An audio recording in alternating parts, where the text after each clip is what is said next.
गुरुर्ब्रह्मा गुरुर्विष्णु गुरुर्देवो महेश्वर गुरुर्साक्षात् परब्रह्म तस्मै श्री गुरुवे नमः। तस्मै श्री गुरुवे नमः। तस्मै श्री गुरुवे नमः।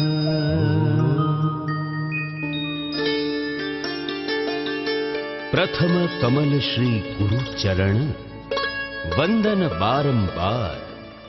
आसित आसन ध्याइए गुरु मूर्ति शुभ सार। प्रेम भक्ति सदगुरु करो सदगुरु अलख लखाय। प्रथम मिलन गुरु फिर प्रभु जन्म मरण दुख जाय। अनादिकाल से ही भारत की पवित्र भूमि ऋषि महर्षियों की तपस्थली रही है। इस आध्यात्म भूमि भारत में हमारे ऋषि महर्षियों ने समय समय पर आकर अपने दिव्य ज्ञान से मानव मात्र के सर्वांगीण विकास एवं आध्यात्मिक मंगल के लिए मार्ग प्रशस्त किया है। इसी कारण हमारा भारत विश्व गुरु कहलाया है। इसी गौरवशाली परंपरा में वर्तमान युग में एक ऐसे महर्षि का अवतरण इस भारत भूमि पर अगस्त 1888 को उत्तर प्रदेश के बलिया जनपद अंतर्गत पकड़ी ग्राम में सुप्रसिद्ध सेंगर वंशीय योगी कुल में पिता श्री हनुमान सिंह जी और महारानी मुक्ति देवी के यहां हुआ, जिनका नाम है सदगुरु सदाफल देवजी महाराज। महर्षि सदाफल देवजी महाराज ने ब्रह्म विद्या की ज्ञान गंगा धारा को अपने चेतन साधन के भगीरथ श्रम से इस धरती पर उतारकर संपूर्ण दर्शित मानवत के आध्यात्मिक मंगल के लिए एक शुभ अवसर प्रदान किया। महर्षि सदाफल देवजी महाराज उस ब्रह्म विद्या विहंगम योग के अप्रतिम ज्ञान की पावन गंगा के गोमुख है। उनके परम प्रयाणोपरांत माघ शुक्ल नवमी 2010 इस विमल ज्ञान की अमृत धारा को प्रथम परंपरा सदगुरु के रूप में आचार्य श्री धर्मचंद्र देवजी महाराज के द्वारा सारे देश में प्रचारित किया गया। आचार्य श्री धर्मचंद्र देवजी महाराज का अवतरण सन 1919 को महाशिवरात्रि के दिन ग्राम पकड़ी जनपद बलिया उत्तर प्रदेश में हुआ। प्रथमाचार्य जी अपने 15 वर्षों के कार्यकाल में 1954 से 1968 इस प्रचार यात्रा को अन्यतम ऊंचाइयों तक ले गए और मानव मात्र को सुख शांति प्रदान करने के लिए ब्रह्म विद्या के दिव्य ज्ञान का उपदेश सारे देश में घूम घूम कर करते रहे। पूज्यपाद अनंत श्री आचार्य धर्मचंद्र देवजी महाराज के देह त्याग 28 जुलाई 1968 के बाद इस ब्रह्म विद्या विहंगम योग की वेदी पर द्वितीय परंपरा सदगुरु के रूप में आचार्य श्री स्वतंत्र देवजी महाराज प्रतिष्ठित हुए हैं, जिनके बारे में बड़े स्वामी जी ने भविष्यवाणी की थी कि तीसरी पीढ़ी में पूर्ण प्रचार होगा। आचार्य स्वतंत्र देवजी महाराज ने ब्रह्म विद्या के प्रचार कार्य को देश विदेश में फैलाने के साथ ही स्वामी जी के द्वारा जिन 5 प्रमुख आश्रमों की स्थापना की गई थी उसके निर्माण कार्यों का पूर्णता प्रदान करने में और उनके साथ ही बनारस में सारनाथ से सरे हुए उमरहा नामक स्थान पर स्वामी जी महान आध्यात्मिक कृति स्वरवेद के नाम पर स्वरवेद महामंदिर के निर्माण कार्य को भी पूर्ण रूप देने में लग गए हैं। महर्षि सदाफल देवजी महाराज के द्वारा जिन 5 प्रमुख आश्रमों को प्रधानता दी गई थी उनके नाम है वृत्तिकुट आश्रम पकड़ी बलिया उत्तर प्रदेश, सदगुरु सदाफल देव आश्रम झूसी प्रयाग उत्तर प्रदेश, शून्य शिखर आश्रम हिमालय उत्तराखंड, मधुमती आश्रम गया बिहार और दंडक वन आश्रम वांसदा गुजरात। तो आइए हम उन पवित्र आध्यात्मिक आश्रमों की एक झांकी देखें और उनकी एक परिक्रमा को कर ले। ये सभी आश्रम एक महान तीर्थ है। भारतीय संस्कृति में ऋषि महर्षियों के जन्म स्थान, भजन स्थान और देह त्याग के स्थान स्वतः तीर्थ बन जाते हैं, क्योंकि वहां पर उनके आध्यात्मिक परमाणु क्रियाशील रहते हैं। तो आइए हम उन पंच तीर्थों की परिक्रमा के क्रम में सर्वप्रथम आपको ले चलते हैं वृत्तिकुट आश्रम की ओर। लीजिए, इस वृत्तिकुट आश्रम पर जाने के मार्ग में ही पड़ता है वह पावन पकड़ी ग्राम, जो महर्षि सदाफल देव जी महाराज की जन्मभूमि है। यह पकड़ी ग्राम स्थित है बलिया से करीब 32 किलोमीटर की दूरी पर, रतसर से नगर जाने वाले मार्ग पर। आप सामने देख रहे हैं पकड़ी ग्राम की एक झांकी। इस गांव में वह पावन स्थान दिखाई पड़ रहा है जहां महर्षि सदाफल देव जी महाराज का अवतरण हुआ था। अब यहां एक स्मृति मंदिर निर्मित हुआ है जो अपनी भव्यता के साथ सामने खड़ा दिखाई पड़ रहा है। आइए सदगुरु की इस पावन भूमि के सामने अपना माथा श्रद्धा से झुकाए। यह है पकड़ी ग्राम का वह तालाब जहां स्वामी जी आया करते थे और साधना एवं रहा करते थे। इसी पकड़ी ग्राम और उस पवित्र तालाब के आसपास स्वामी जी का बचपन बीता है। अब उस गांव का रूप काफी बदल चुका है। इसी गांव से जुड़े हुए स्वामी जी की स्मृति में बना है सदगुरु सदाफल देव जी इंटर कॉलेज, जहां ज्ञान दान दिया जाता है। इंटर कॉलेज के बाहर का दृश्य आप देख रहे हैं और उसी के साथ आपको ले चलते हैं विद्यालय के अंदर विभाग में। उस गांव के आसपास देहाती क्षेत्र की छात्र छात्राओं इस इंटर कॉलेज के माध्यम से ज्ञान अर्पित कर रही है। अब उस पकड़ी गांव और उसी इंटर कॉलेज का विहंगम दृश्य देखने के बाद हम आगे बढ़ते हैं वृत्तिकुट आश्रम की ओर। वृत्तिकुट आश्रम स्वामी जी की तपस्थली है और यही है वह रास्ता जो हमें वहां तक ले जा रहा है।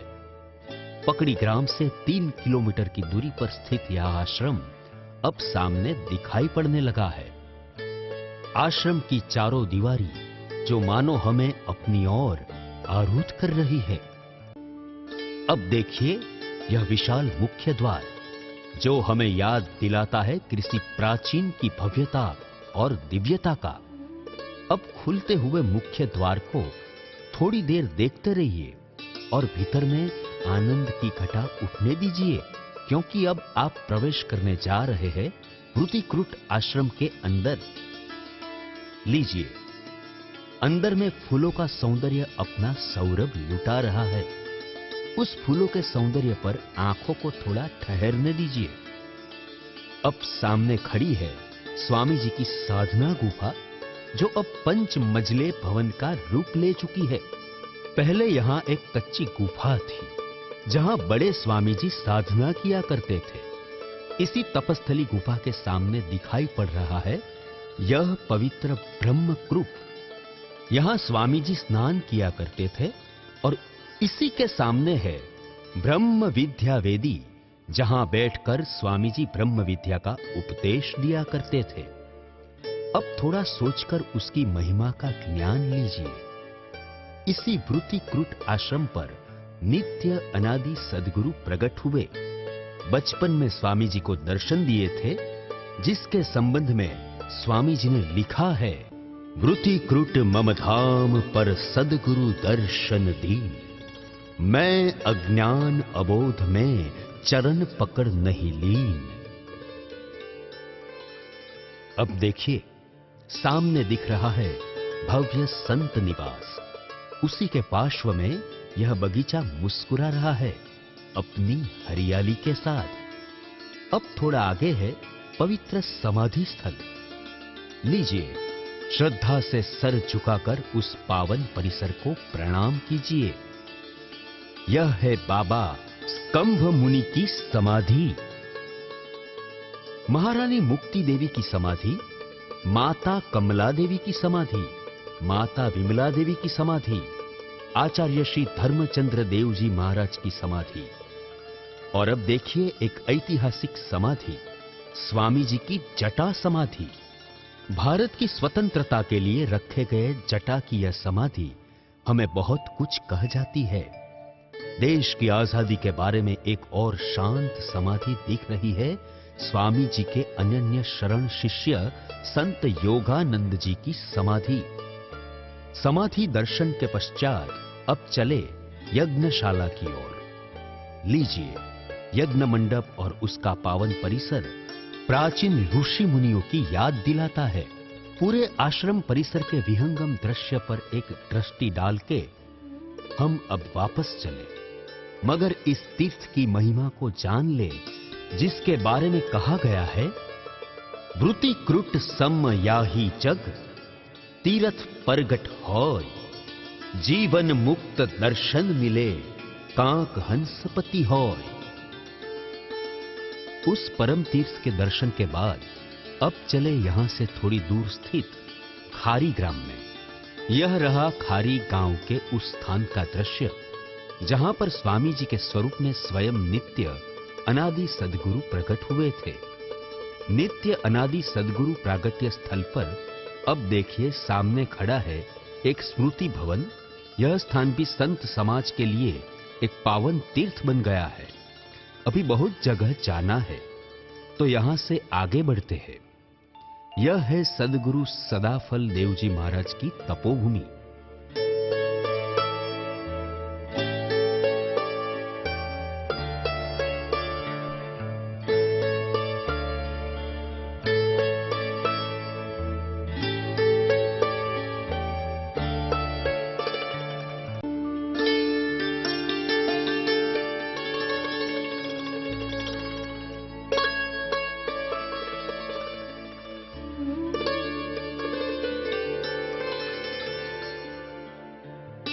अब आश्रम परिसर की ओर आगे बढ़े। जूसी आश्रम प्रयाग जो अपनी विराटता और ज्ञान की महानता के साथ खड़ा है। पावन त्रिवेणी संगम से थोड़ी ही दूर गंगा पर अब यह एक अंतरराष्ट्रीय विहंगम योग साधना केंद्र का रूप ले चुका है।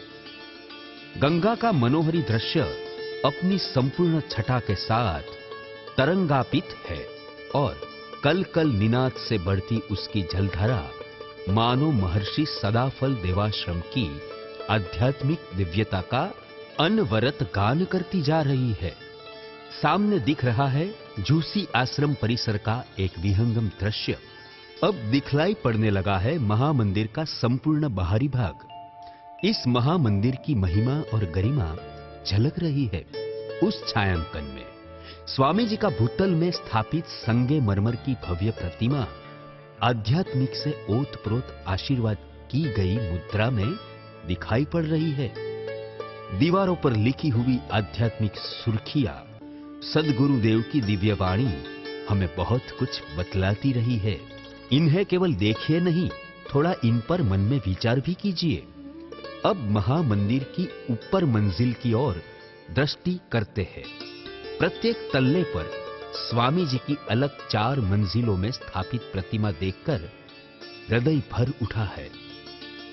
यज्ञ मंडप वैदिक महामंत्रों से यहां नियमित हवन यज्ञ संपन्न होता है। गंगा तट से सरा हुआ यह पर्यटक आवास जहां विशिष्ट अतिथियों की आवासीय व्यवस्था रहती है। यहीं से गंगा दर्शन के साथ साथ त्रिवेणी दर्शन भी होता रहता है। उस अद्भुत प्राकृतिक छटा के निखरते हुए आंखों कभी थकती नहीं।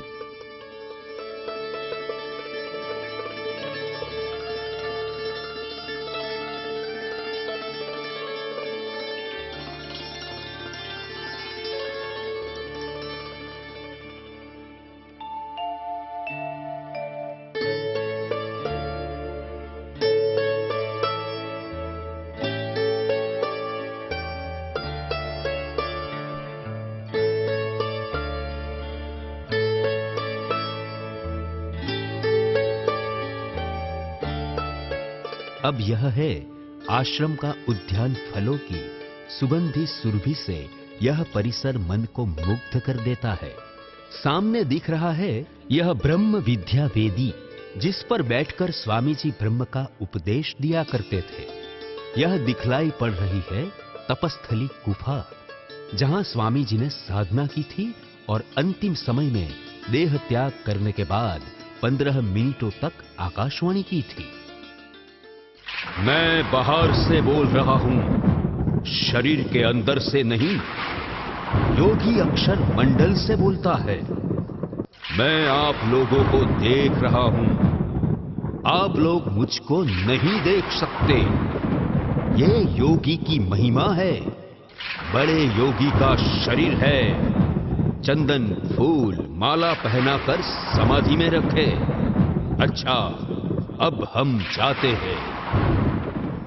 देखिए वह दृश्य जहां आकाशवाणी की थी, वो जगह दिखलाई दे रही है। बिनु पग चले सुने बिनु काना, कर बिनु कर्म करे विधि नाना। आनन रहित सकल रस भोगी, बिनु वाणी वक्ता बड़ जोगी। अब यह सामने दिख रहा है संत निवास, जहां संत विश्राम करते हैं। उसी के पार्श्व में दिख रहा है महारानी मुक्ति देवी पुस्तकालय, जिसमें आध्यात्म संबंधी दुर्लभ पुस्तकें संग्रहित है। जहां एक बार पुस्तकों की ओर दृष्टि डाले, उस पुस्तकालय के पास विहंगम योग संस्थान का अपना ऑफसेट प्रेस अपनी कहानी कह रहा है। देखिए उस छाप खाने के मशीनों को, उसकी कार्य प्रणाली को और उसके साथ ही यहां से प्रकाशित पुस्तकों और पत्रिकाओं के भंडारण को। उस जूसी आश्रम में स्थित माता कमला देवी गौशाला के उस दृश्य को जहां अवलोकन तो कीजिए। गुरु गंगा, गायत्री, गीता और गौ के महत्व को तो जानिए। बछड़े के साथ गौ माता का यह वात्सल्य